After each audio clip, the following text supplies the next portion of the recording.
जी doctor साहब। आइए भाई, आज तो आप वाकई बहुत ही अच्छे वक्त पर आए। क्या बात है सालुके साहब, इतनी गर्म जोशी से आप हमारा स्वागत कर रहे हैं। हाँ, मैं गर्म जोशी से आपका स्वागत कर रहा हूं, और वो इसलिए कि फ्रेडी साहब, आज आप कम से कम अकल वाली बात करना। देखिए सालुके साहब, मैं हमेशा अकल की बात करता हूं। देखो, टेरेस पे मिला हुआ खून और राकेश के दूसरे फ्लैट में मिला हुआ खून, ये दोनों खून राहुल या विशाल, इनमें से किसी एक का है ना? कर दिया ना सत्यानाश? मुंह खोलते ही कर दिया ना सत्यानाश? क्यों? अरे हुआ ये फ्रेडी कि वो खून एक का नहीं है। एक का नहीं है? नहीं, वो खून दो लोगों का है। दो लोगों का खून? हाँ। मतलब विशाल और राहुल दोनों का खून मिला है? हाँ, टेरेस पर भी और फ्लैट पर भी दोनों खून में दो लोगों का खून शामिल है। मतलब सर, ये विशाल और राहुल दोनों जख्मी थे? जख्मी नहीं थे, ये खून जख्म का खून नहीं है। जख्म का खून नहीं है ना? नहीं, कुछ और ही है ना? बिल्कुल। क्या? अभिजीत, इन लोगों को खून की खांसी हुई, और ये खून उस खून की खांसी की वजह से। खून की खांसी? हाँ सचिन, टेरेस और फ्लैट में से जो खून मिला है, उन दोनों में से हमें थूक के सैंपल्स मिले। एक और बात, इस खून के सैंपल में हमें एक खतरनाक किस्म की ड्रग भी मिली है।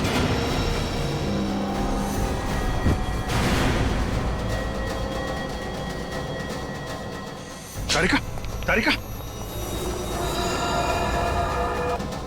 निकल, एम्बुलेंस को फोन करो जल्दी। नहीं, घबरा मत, ये उस ड्रग का ही असर है, ठीक हो जाएगी। तुम एक काम करो, जरा पानी लेकर आओ। पानी, पानी।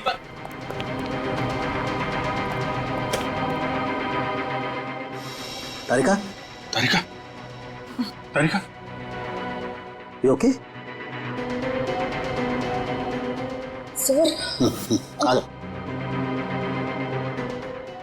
ठीक है, you okay? Yes sir. I am sorry sir, मुझे लगा छोटा सा टेस्ट है, बिना मास्क के ही हो जाएगा। कमाल है, अपना ध्यान रखना चाहिए तारिका जी, आपको इतनी लापरवाही नहीं करनी चाहिए। अगर आपको कुछ हो जाता तो मैं तो। अभी मैं ठीक हूँ अभिजीत, थैंक्स।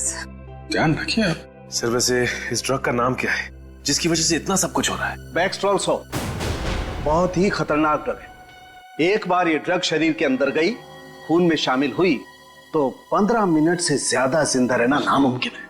बस सिर्फ 15 मिनट? इसका मतलब ये राहुल और विशाल, इनकी तो मौत हो चुकी होगी। बिल्कुल, दोनों मर चुके होंगे। मगर ये ड्रग इनके शरीर में गया कहां से? किसी ने जबरदस्ती दिया या खुद? एक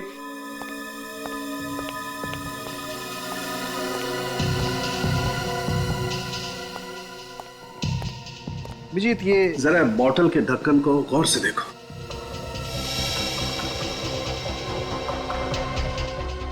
इस ढक्कन पे तो चेन है, ऐसा लग रहा है इंजेक्शन से किया गया है ये चेन। एग्जैक्टली, ये इंजेक्शन से ही किया हुआ चेन है। अभिजीत, किसी ने इंजेक्शन के जरिए इस पानी की बोतल में वो ड्रग इंजेक्ट की, बिना सील तोड़े हुए। और जब उन दोनों ने इसकी सील तोड़ के पानी पिया, ड्रग्स उनके शरीर में गई, खून में शामिल हुई, और 15 मिनट के अंदर इनकी मौत हो गई। लेकिन लाशें कहाँ हैं इनकी? फ्लैट के अंदर तो हम लोगों ने अच्छी तरीके से चेक कर लिया है, तो बचता है टेरेस। क्या राहुल और विशाल दोनों का खून हो गया? जी हाँ। इन दोनों की लाश मिली आप लोगों को? नहीं, अभी तक नहीं, वही ढूंढने आया। लेकिन सर, एक बार तो आप यहाँ पे आके तलाशी लेकर जा चुके हैं ना, तो दोबारा यहाँ आने का क्या मतलब? सेक्रेटरी साहब, कहीं आप ही का हाथ तो नहीं है इस राहुल और विशाल के खून में? अरे नहीं सर, मैं भला क्यों किसी का खून करने लगा? आपको जो करना है वो कीजिए, मैं यहाँ खामोश खड़ा रहूंगा।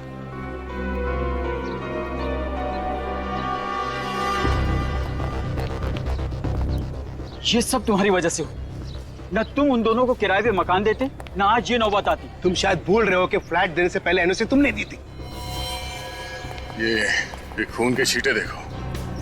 ड्रग्स की वजह से राहुल और विशाल दोनों खास रहे होंगे, तब ये खून यहाँ दीवार पे लगा होगा। देखने से तो ऐसा लग रहा है सर, तड़प तड़प के मरे होंगे दोनों। सर समझ में नहीं आता लोग ड्रग्स लेते क्यों हैं? थोड़े से सुकून के लिए अपनी पूरी जिंदगी बर्बाद कर लेते हैं। इस केस में ड्रग्स लिया नहीं गया है, दिया गया है उस पानी के बोतल में।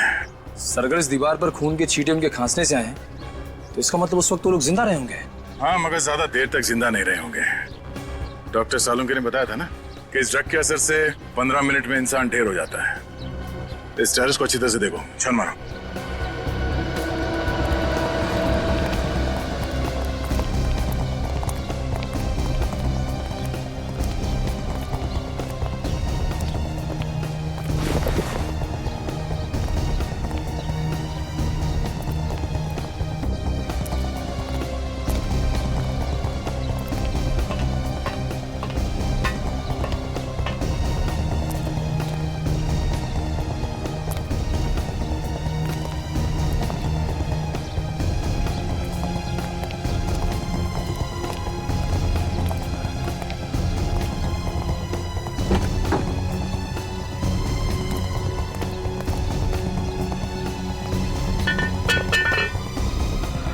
सफेद कपड़ा?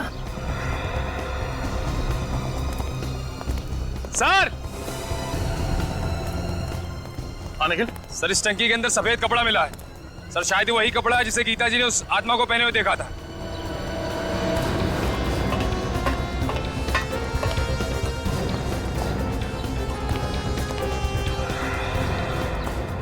जरा देखो।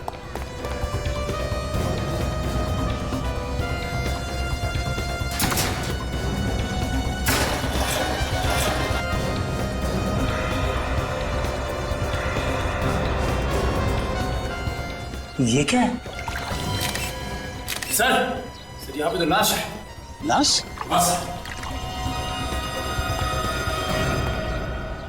लाश देखना चाहते थे ना? आइए।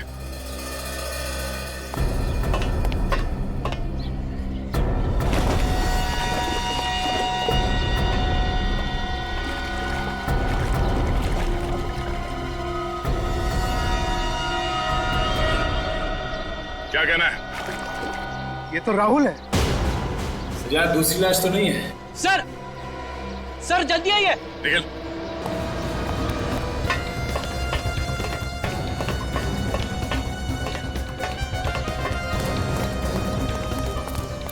रेडी? अंदर देखिए सर क्या है।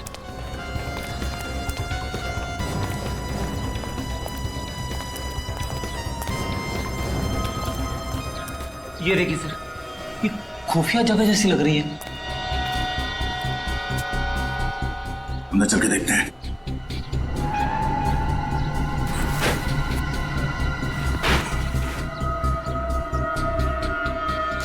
अरे दूसरी लाश यहाँ पे? मुझसे ये सब देखा नहीं जा रहा है। ये लाश जरूर विशाल की होगी। जरा देखिए, ये विशाल ही है ना? जी सर, ये विशाल की लाश है। मेरी समझ में एक बात नहीं आई, वो दोनों लाशों को एक साथ पानी की टैंक में डाल सकता था, तो फिर हाँ सर, दोनों लाशों को अलग अलग जगह पे छुपा के रखा है। एक वहां पे पानी की टंकी में और दूसरी यहाँ पे। मुझे लगता है वो छुपाना तो वहीं चाहता था, मगर इतने में वो लड़की गीता उसने देख लिया और आत्मा कह के चिल्लाने लगी और जल्दबाजी में घबराकर उसने विशाल की लाश यहीं पे छुपा दी। सर, आशा, क्या पता चला? सर विशाल और राहुल पिछले 1 महीने से किसी रंजीत नाम के आदमी को रोज फोन करते थे। सर ये रंजीत एक बहुत बड़ा ड्रग पेडलर है और हर रोज बागी पार्क जाता है। रंजीत बागी पार्क?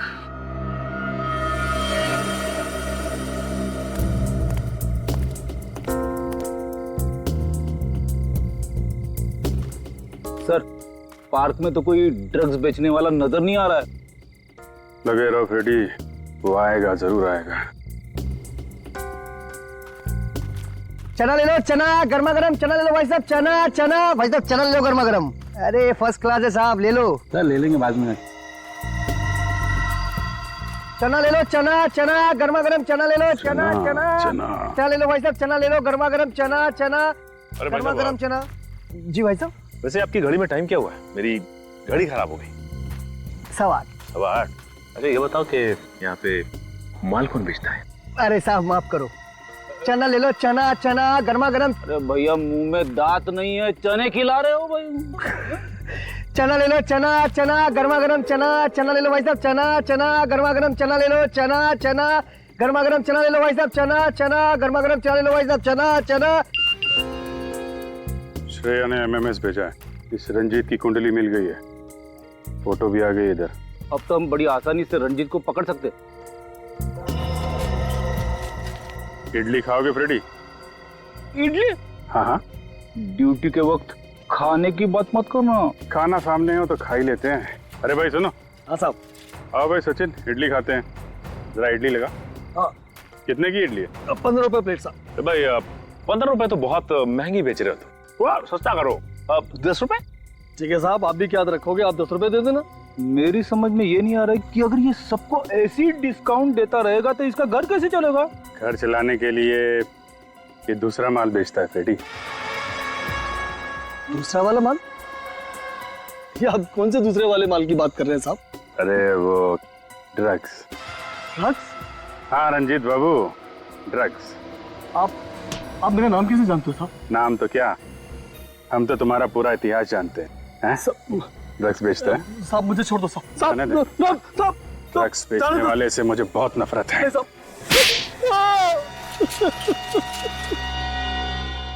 मैंने राहुल विशाल को नहीं मारा साहब, वो तो मुझे ठीक तरह से जानते भी नहीं थे। जानते नहीं थे तो उन लोगों ने तुम्हें इतने सारे फोन क्यों किए? क्योंकि वो दोनों भी मेरी तरह ड्रग्स बेचते थे साहब। उन दोनों को मैं ही धंधे में लेकर आया था, लेकिन धीरे धीरे वो मुझसे आगे निकल गए और मुझसे सारे ग्राहक छीन लिए। और इसी बात का बदला लेने के लिए तुमने उन दोनों को ऊपर पहुंचा दिया? नहीं साहब, मुझे तो पता भी नहीं है कि वो दोनों दुनिया में नहीं है साहब। वैसे अच्छा हुआ साहब वो दोनों मर गए। बहुत जल्दी मार्केट में वो नया ड्रग्स लेके आने वाले थे साहब। नई ड्रग्स? कौन सी? मुझे नाम नहीं मालूम साहब, तो कोई ब्राजील का ड्रग था साहब। वो दोनों मुझसे कह रहे थे कि जल्दी किसी पे आजमाने वाले हैं वो ड्रग। अगर उसका असर सही निकला तो उन दोनों को माला माल होने से कोई नहीं रोक सकता। कहीं ये ड्रग पेस्टरल सॉप तो नहीं? ये ड्रग्स वो किस पे आजमाने वाले थे? मुझे नहीं पता साहब, इस बात को 1.5 महीना हो गया साहब। मुझे लगता है शायद कोई गड़बड़ होगी, इसलिए वो ड्रग्स को मार्केट में नहीं ला पाए साहब। मतलब सर, वो लोग जिस पर भी ये ड्रग्स आजमाने वाले थे उसकी तबीयत तो बिगड़ गई होगी। राहुल और विशाल का ही कोई क्लाइंट होगा। उनके क्लाइंट्स के बारे में जानते हो तुम? सर आइए आप लोग, आइए। इधर खड़े हो जाओ सब लोग, लाइन लगाओ इधर। चलिए इधर खड़े हो, इधर खड़े हो। ड्रग्स लेते हो तुम लोग हैं? नहीं सर, आपको कुछ गलतफहमी हुई है। हम लोग ड्रग्स लेना तो दूर, कभी हम लोग ने ड्रग्स देखा भी नहीं। हाँ सर, जरूर हमें कोई फंसा रहा है। सर हम तो कॉलेज में पढ़ने वाले स्टूडेंट्स हैं, हम ड्रग्स के चक्कर में क्यों पड़ेंगे सर? अच्छा, अभी पता चल जाएगा। रेडी, सबका ब्लड टेस्ट करो। नहीं सर, प्लीज हमारा टेस्ट मत कीजिए। ब्लड टेस्ट भी करेंगे और पॉजिटिव आने पे तुम्हारे पेरेंट्स को भी बुलाएंगे, ताकि उन्हें पता तो चले जिस उम्र में भविष्य बनाना चाहिए तुम लोग ड्रग्स के अंधकार में डूब रहे हो। नहीं सर, आपसे कभी ड्रग्स को हाथ भी नहीं लगाएंगे सर। अब बात समझ में आ गई है? देखो, हमारे सारे सवालों का जवाब दो तुम लोग। पूछिए सर। ये ड्रग्स कौन देता है तुम लोगों को? सर वो राहुल और विशाल, वो लोग अपने घर में पार्टी करने के बहाने हम लोग को ड्रग्स बेचते थे। तुम लोगों को मालूम है राहुल और विशाल का खून हो गया है? खून? सर हमें उसके बारे में कुछ नहीं मालूम सर। अच्छा ये बताइए कि उनकी किसी से दुश्मनी थी क्या? नहीं सर, हमें नहीं पता। हम तो सिर्फ उनसे ड्रग्स खरीदते थे, और उनके कौन से दुश्मन थे या कौन दोस्त, ये हमें नहीं मालूम। मगर उनका खून हुआ कैसे? बैक्सटेरल सॉप नाम के ड्रग्स से। बैक्सटेरल सॉप? हाँ, उन दोनों ने कभी ये ड्रग्स बेची थी तुम लोगों को? नहीं सर, हम तो इस ड्रग का नाम पहली बार सुन रहे हैं, हमने कभी नहीं लिया। सर अगर ये ड्रग्स आसानी से नहीं मिलते और अब तक मार्केट में आए भी नहीं, तो हो सकता है कि किसी सप्लायर ने ये ड्रग विशाल और राहुल को दिया। तो इस रंजीत को बुला। अभी तुम लोग जा सकते हो, लेकिन याद रखना ड्रग्स को हाथ भी नहीं लगाना है, वरना। सॉरी सर, हम लोग कभी ड्रग्स नहीं लेंगे और ना ही किसी आसपास के लोगों को लेने देंगे। ठीक है, आइए।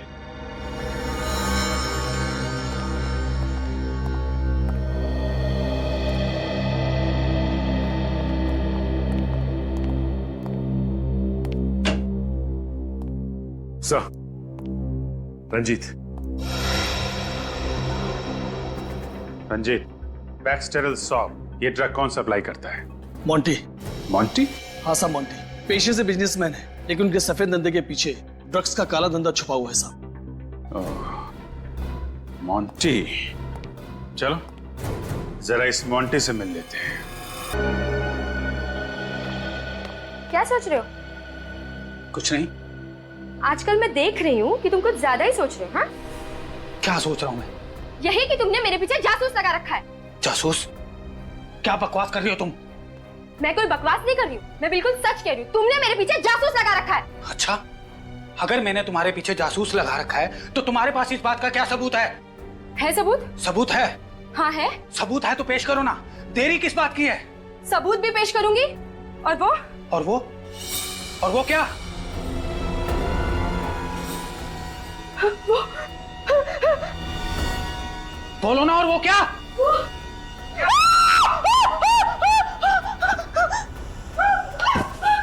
गीता, गीता क्या हुआ तुम्हें? गीता होश में आओ। कौन आया होगा? तरुण, क्या हुआ? अरे क्या हुआ भाभी जी को? ये चीख क्यों नहीं थी? पता नहीं क्या हुआ। गीता, क्या हुआ तुम्हें? भाभी जी। तरुण, जल्दी से पानी लेकर आओ। जी भाभी। गीता, गीता होश में आओ। गीता, गीता होश में आओ। हाँ, तुम ठीक तो? आत्मा। आत्मा? कहाँ?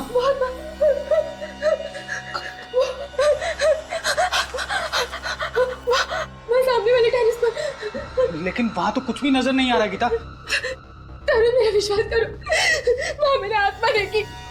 अच्छा, हम उस बिल्डिंग में जाते हैं और वहां के वॉचमैन और सेक्रेटरी को लेके वो टेरेस खुलवाते हैं।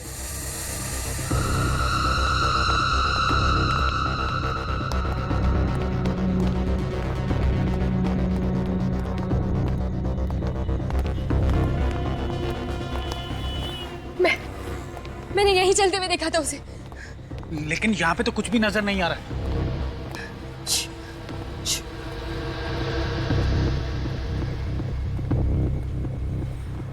यही कहीं आसपास होगी वो आत्मा।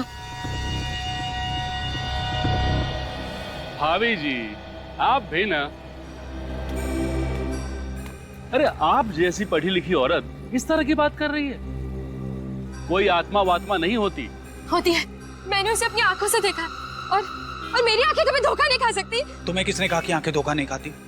कई बार हमारा मन जो देखना चाहता है उसकी इच्छा शक्ति इतनी ताकतवर होती है कि जो चीजें वहां नहीं होती वो भी आंखों को दिखाई देती हैं। मतलब तुम ये कहना चाहते हो कि मैं पागल हूँ? हाँ? मुझे ऐसी चीजें दिखती हैं जो है ही नहीं। देखो, तुम्हें कोई पागल वागल नहीं कहना चाहता। मैं जानती हूँ ये सब तुम्हारी ही चाल है। हाँ? पहले तो तुमने मेरे पीछे जासूस लगा दिया और अब क्या तुम्हारा कोई दूसरा नाटक है? बस करो गीता, ना जाने तुम्हारी ये शक करने की आदत कब जाएगी। वो देखो वहां पर क्या है, वो दीवार पर।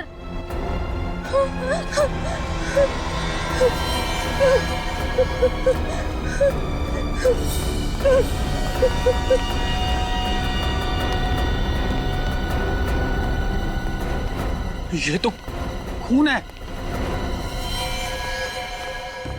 देखा, देखा, मैंने कहा था ना कि कोई आत्मा है। इस टेरेस पर मैंने किसी आत्मा को देखा है। अब तो यकीन हुआ ना आप लोगों को मेरी बातों पर? उस आत्मा ने किसी को मार दिया है और ये उसी का खून है।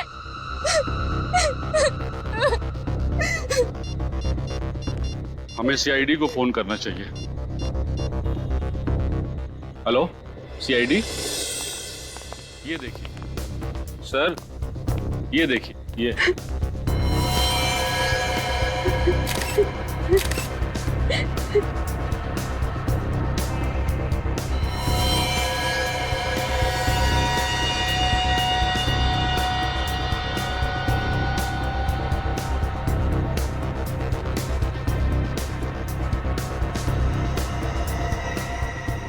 खून अभी भी ताजा है। अभी थोड़ी देर पहले तो मारा उस आत्मा ने। आत्मा ने?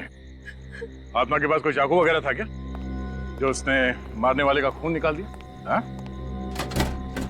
मारा किसे इस आत्मा ने? यहाँ तो कोई लाश नजर नहीं आ रही। मगर खून तो है ना, फिर ये खून आया कहाँ से? खून है मगर इतना खून नहीं है जिससे लगे कि किसी को मारा गया है। आप मेरी बातों पर यकीन क्यों नहीं कर रहे सर? सर शायद ये खून किसी बच्चे का हो, इस छत पे खेलने आया हो और उसे चोट लग गई हो। लेकिन साहब इतनी रात को कौन सा बच्चा आएगा छत पे? यहाँ रात को कोई नहीं आता। वो आत्मा ही थी सर, उसने सफेद रंग के कपड़े पहने थे, मैंने उसे अपनी आंखों से देखा है। आत्मा के बारे में तो कुछ कह नहीं सकते, मगर यहाँ कोई आया जरूर था। सच सच बताओ, तुम सो तो नहीं रहे थे? साहब 15 मिनट के लिए मेरी आंख लग गई थी। अब तुम घर में जाके सोना, कल ही मैं तुम्हारा हिसाब करता हूँ। नहीं साहब ऐसा मत करना, मैं रोज जाकर डबल ड्यूटी करता हूँ। अरे जाकर भी तुमने क्या कर लिया? फिर भी तो ये सब कुछ हुआ ना। सर हमें गीता जी की बातों पे गौर कर लेना चाहिए सर, आत्माओं का कोई भरोसा नहीं है। रेडी? ये आत्मा कुछ नहीं है, कुछ और ही चक्कर लगता है। एक काम करते हैं, इस सोसाइटी के सारे फ्लैट चेक करते हैं।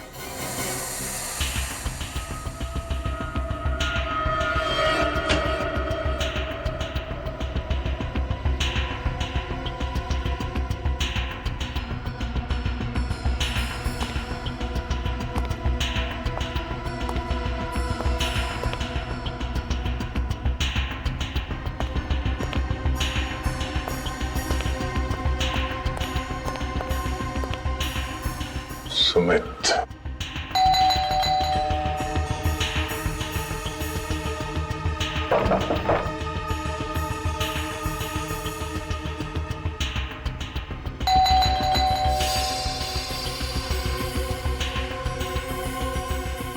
Light of. क्या हुआ सर? गड़बड़ है? कुछ गड़बड़ तो है। थोड़ी देर पहले ये लाइट चल रही थी, ये अचानक ऑफ हो गई। अंदर चल के देखते हैं।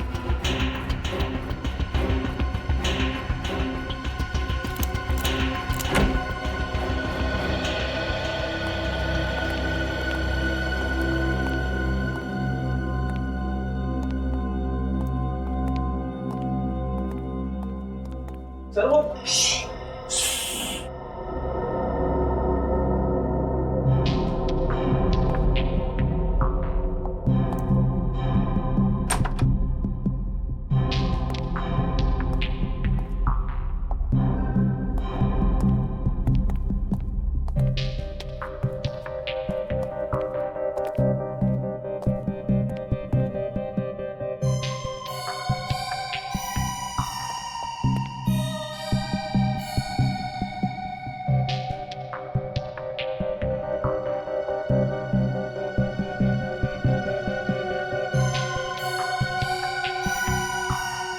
सुमित, बहुत हो गया ये छुपा छुपी का खेल। बाहर निकलो। सुमित बाहर निकलो। बाहर निकल। आराम से सर, आराम से आराम से आराम से। सर पैर में चोट लगी है। पैर में चोट लगी तो इस पलंग के नीचे छुपने की क्या जरूरत है? हाँ? क्या छुपा रहे हो तुम हमसे? डर गया था सर, कहीं आप गिरफ्तार ना कर ले। गिरफ्तार? मगर तुम्हें कैसे पता चला कि हम लोग कौन है? रात को इस तरह कौन आता है सर? सर मैंने कोई गुनाह नहीं किया सर, मैं सच कह रहा हूँ। आप मेरी पत्नी की बातों पर यकीन मत कीजिए। पत्नी?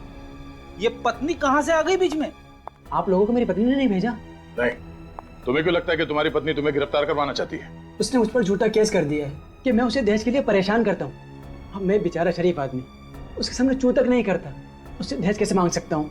तो तुम्हें लगता है कि दहेज लेने के इल्जाम की वजह से हम तुम्हें गिरफ्तार करने आए? हाँ सर, मैं तो यही समझा था।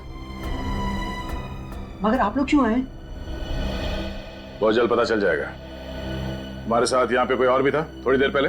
नहीं सर, मैं यहाँ अकेला रहता हूँ। थोड़ी देर पहले तुम छत पे गए थे? सर कैसा मजाक कर रहे हैं सर? सर चोट के साथ मुझे बाथरूम जाने में मुश्किल होती है, तो छत पर कैसे जाऊंगा? लिफ्ट से? इसका मतलब है छत पे मिले खून का राज इस फ्लैट में नहीं किसी और फ्लैट में है। श्रेया, छत पे जो खून मिला था उसे फॉरेंसिक लैब भिजवा दो। अभिजीत को बुलाओ। इतनी रात को कौन हो सकता है? 12:30। जी कहिए। Abhijit, senior inspector Abhijit, CID से। सीआईडी से? क्या बात है ऑफिसर, सब ठीक तो है? जी हमें सिर्फ इतना पूछना था कि आपके घर में किसी को चोट तो नहीं लगी है? चोट तो नहीं लगी, लेकिन मेरा बड़ा बेटा अविनाश कुछ दिनों से अस्पताल में। अच्छा अच्छा अच्छा, हॉस्पिटल में है? जी सर। हम इसलिए पूछ रहे हैं कि आपकी बिल्डिंग के छत की वॉल पे हमें खून के छींटे मिले हैं। हमारे टेरेस पे खून की छींटे? जी। कौन कौन है आपके घर में? सर मेरी बीवी सुषमा। सुषमा, ये मेरी बीवी सुषमा है और छोटा बेटा अमन। और जैसे मैंने आपको बताया कि अविनाश तो अस्पताल में। आप? सुषमा, ये सीआईडी ऑफिसर है, कह रहे हैं कि हमारे टेरेस के दीवार पे खून के छींटे लगे हुए। खून के छींटे? लेकिन सर किसका हो सकता है वो खून? जी वही पता लगाने की कोशिश कर रहे हैं हम। अच्छा, ये जो फ्लैट है 601 नंबर का, इसका मालिक कौन है? इसका मालिक तो आपके सामने खड़ा है, ये मेरा ही फ्लैट है। अच्छा अच्छा, तो दो फ्लैट हैं आपके? जी हाँ सर, ये फ्लैट मैंने किसी को किराए पे देके रखा हूँ। किसे दिया है किराए पे? 2 लड़के हैं, विशाल और राहुल। विशाल और राहुल? हाँ, मुंबई आए कुछ मॉडल बनने के लिए। अच्छा, फ्लैट तो बंद है, कहाँ है लोग? इनका कोई ठिकाना नहीं रहता सर, बस कभी भी आ जाते हैं। मैं तो बस परेशान हो गया इनको फ्लैट देखकर। क्यों, ऐसा क्या करते हैं वो लोग? बस रात भर लाउड म्यूजिक, उछल कूद। मैं तो क्या, पूरा सोसाइटी के लोग उनसे परेशान है सर। हाँ सर, हमने तो उनको नोटिस दे दिया है, अगले महीने की 3 तारीख को छोड़ना है उनको फ्लैट बस। सर आपके पास अगर कोई अच्छा किराएदार मिले तो बता दीजिए सर, हम तो बस परेशान हो गए इनसे। क्यों नहीं, जरूर बताएंगे। पहले जरा फ्लैट तो देख लें। ये? हाँ, चाबी है ना आपके पास? जी है सर। जरा दीजिए।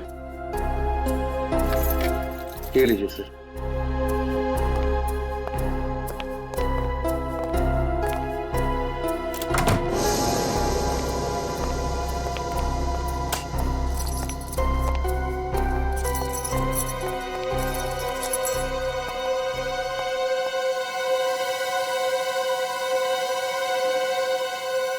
ये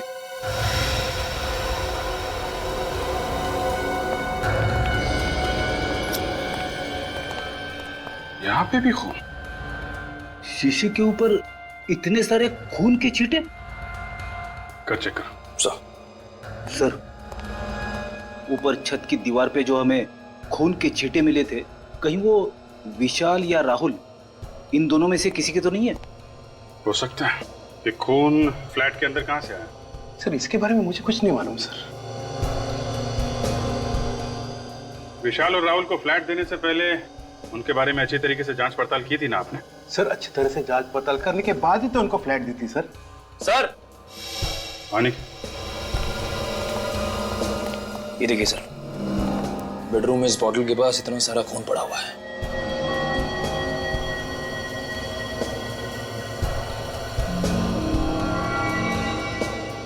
बॉटल पे भी खून है। लगता है ये बॉटल विशाल या राहुल के हाथ में होगी। सर हो सकता है राहुल और विशाल का आपस में झगड़ा हुआ हो और उसमें से किसी को चोट लग गई हो और ये सारा खून उसी वजह से निकला हो। ऐसा लगता नहीं है, खून चोट से निकला है। देख रहा खून के छींटे चारों तरफ। कुछ और ही हुआ यहाँ पे।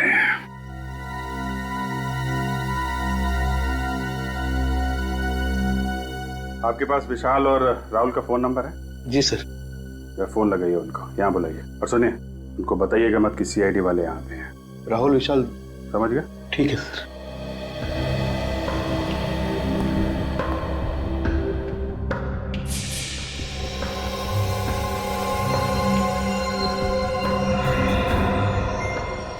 ये क्या है? पाउडर जैसा कुछ है।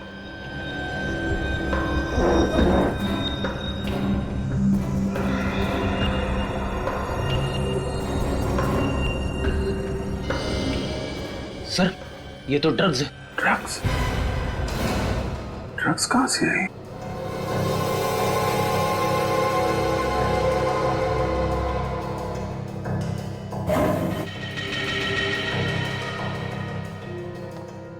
इतनी सारी ड्रग्स? सर ये तो लाखों की ड्रग्स होगी। कहीं ऐसा तो नहीं कि ये राहुल और विशाल ड्रग्स बेचने का धंधा करते हो? ऐसा ही लग रहा है सर। सर ये राहुल विशाल दोनों का फोन नहीं लग रहा है सर। वो सब छोड़िए, ये क्या है? हैं? क्या है ये सब? सर इतने सारे व्हाइट पाउडर? ये कोई मामूली पाउडर नहीं है, ये ड्रग्स का पाउडर है। ड्रग्स का। ड्रग्स? कहां से है ये ड्रग्स? सर इसके बारे में मुझे कुछ नहीं मालूम सर।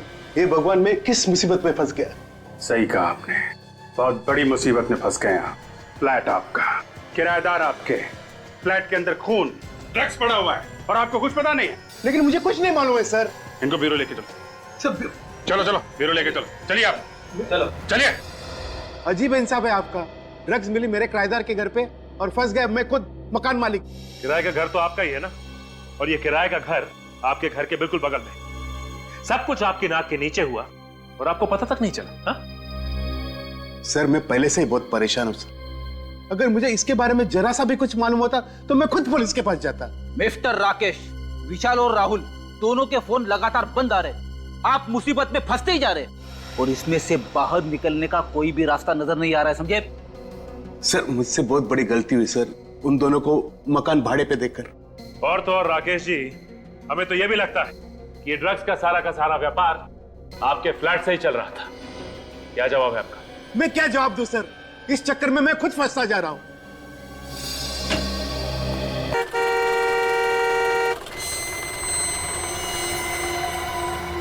अरे रुकिए। अरे रुकिए, कहां जा रहे हैं आप? मोंटी साहब से मिलना है। उनसे मिलना है तो शाम को आइए, वो अभी सो रहे हैं। कमाल है, 11 बज रहे हैं और तुम्हारे मोंटी साहब कुंभकर्ण की तरह अभी भी सो रहे। आप तमीज से बात कीजिए। हमारे साहब को कुंभकर्ण कहने की आपकी हिम्मत कैसी हुई? जरा इस पे गौर फरमाएंगे? सीआईडी।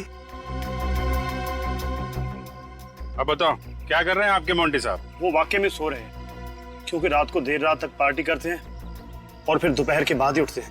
अच्छा, चलो आज देख लेते हैं कैसी नींद है तुम्हारे साहब की।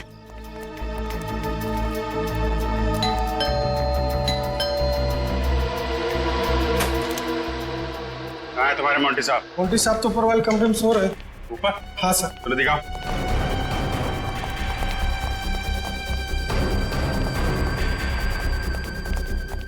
कहाँ पे? सर इस तरह।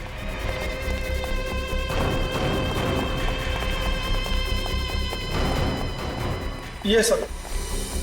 मोंटी साहब दरवाजा खोलिए। मोंटी साहब पीछे आओ जरा, पीछे आओ।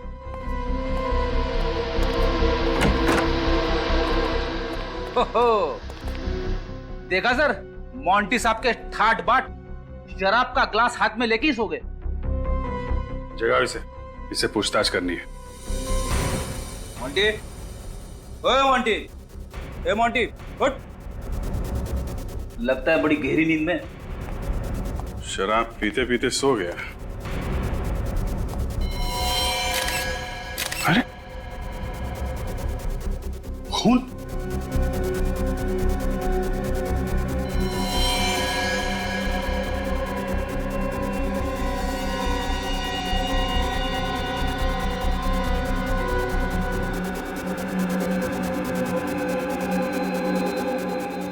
ये तो मर गए।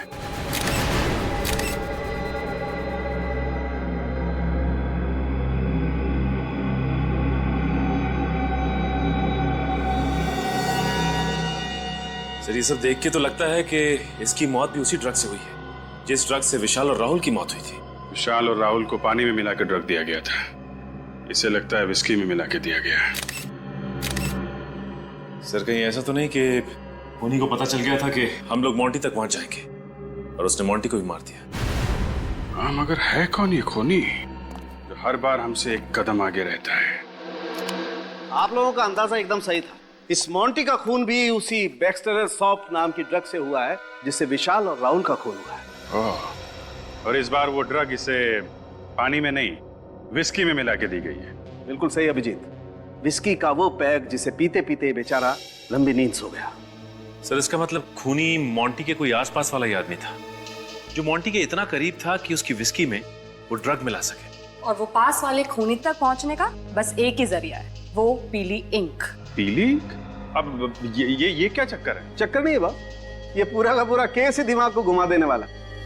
इस मोंटी के पेट से और विस्की के गिलास से हमें उस ड्रग के अलावा पीली इंक के कुछ ट्रेसेस भी मिले।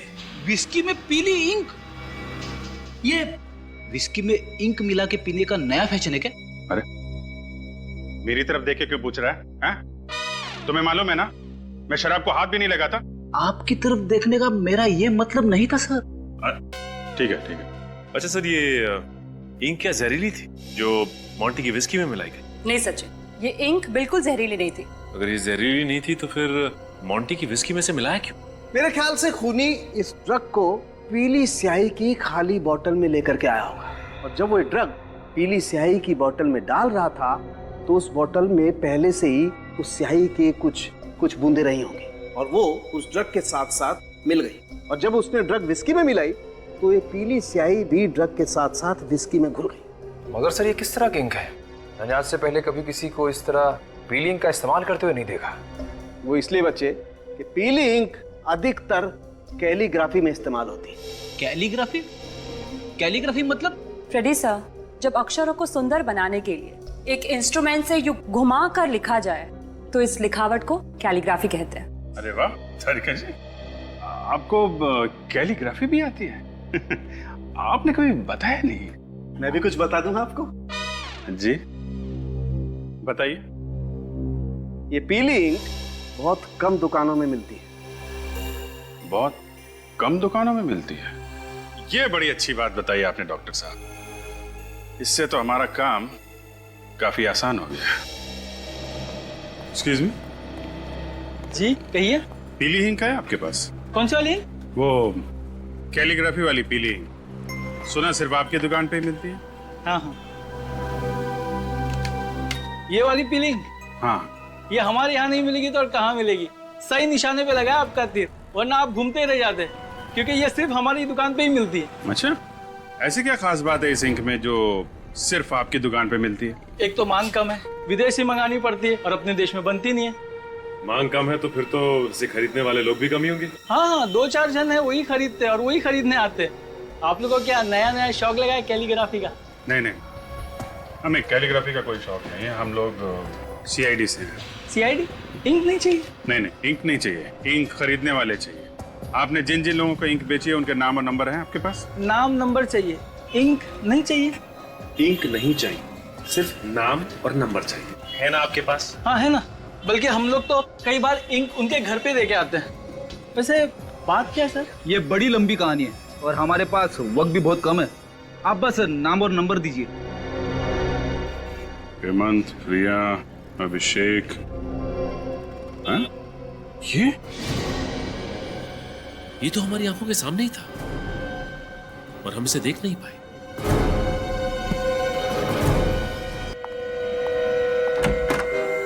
आप लोग यहाँ?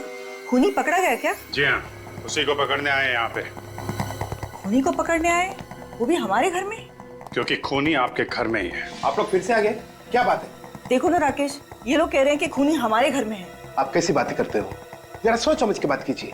हम सोच समझ के ही बात कर रहे हैं। खूनी आपका बेटा अमन है। नहीं, ऐसा नहीं हो सकता। आपको जरूर कोई गलतफहमी हुई है। मेरा बेटा अमन खूनी? जी हाँ, आपका बेटा अमन। अमन!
रुक जा। जाएगा कहाँ? आगे रास्ता बंद है।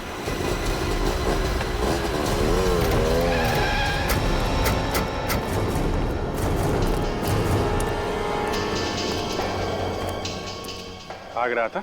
हाँ? भाग रहा था?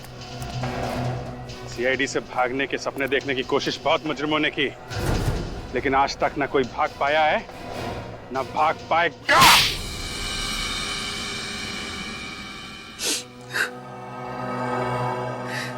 सर, मैंने जो कुछ भी किया अपने भाई अविनाश, उसकी हालत का बदला लेने के लिए किया। ऐसा क्या किया था उन लोगों ने तुम्हारे भाई के साथ? सर उन दोनों की वजह से आज मेरा भाई हॉस्पिटल में कोमा में पड़ा हुआ है। तुम्हारा भाई कोमा में? हाँ सर, एक दिन मैंने उन दोनों को बात करते हुए सुन लिया था। वो दोनों कह रहे थे कि बेचारा अविनाश बेवजह ही बलि का बकरा बना। उन दोनों ने वो पेक्सटल सॉल्व नाम की जो ड्रग थी वो सबसे पहले मेरे भाई पे आजमाई। और इस बात का बदला लेने के लिए तुमने उसी ड्रग पेस्टेरल सॉप की मदद से खून पे खून करना शुरू कर दिया। पहले विशाल का, फिर राहुल का और फिर मोंटी का। हाँ सर, सबसे पहले मैंने डुप्लीकेट चाबी बनवाई और उसी की मदद से वो ड्रग चुराई। और जैसे ही मौका मिला मैंने राहुल और विशाल की बोतल में मिला दी। और जैसे उनकी तबीयत खराब हुई मैं उन्हें हवा खिलाने के बहाने छत के ऊपर ले गया। और मोंटी? सर मोंटी अपनी दरिया दिली के लिए बहुत मशहूर था। एक दिन मैं उसके घर डोनेशन मांगने के बहाने गया और वहाँ मौका पाते ही मैंने उसकी विस्की में वही ड्रग मिला दिया जिस ड्रग को बेच कर वो अमीर बनना चाहता था। इतनी कम उम्र में 3 खून किए तुमने, एक बार भी तुम्हारे हाथ नहीं कांपे? बिल्कुल नहीं सर। सर अगर मेरा बस चले ना तो इस देश में हर एक ड्रग्स बेचने वाले को उसी ड्रग से मौत के घाट उतार दूं। आप जानते नहीं है सर, इस ड्रग की वजह से न जाने कितने घर, कितनी जिंदगियां बर्बाद होती हैं। और आज मेरा भाई हॉस्पिटल में है, वो कोमा में पड़ा है सर। पता नहीं वो इस कोमा से कभी बाहर निकल भी पाएगा या नहीं। सर माना कि मेरे बेटे ने 3 खून किए, लेकिन जिन लोगों को इसने मारा है वो भी तो अच्छे लोग तो नहीं थे ना सर। आप भी तो उन्हें गिरफ्तारी करने वाले थे ना। ये ठीक है कि जिन लोगों को इसने मारा है वो अपराधी थे, लेकिन इंसाफ पाने का जो तरीका इसने अपनाया है वो गलत था। इसे हमारे पास आना चाहिए था। तो अब आप क्या करेंगे सर? क्या मेरे मासूम बेटे को फांसी पे चढ़ा देंगे? देखिए इसका फैसला तो अब अदालत ही करेगी। वैसे 3 खून की सजा तो फांसी ही होती है।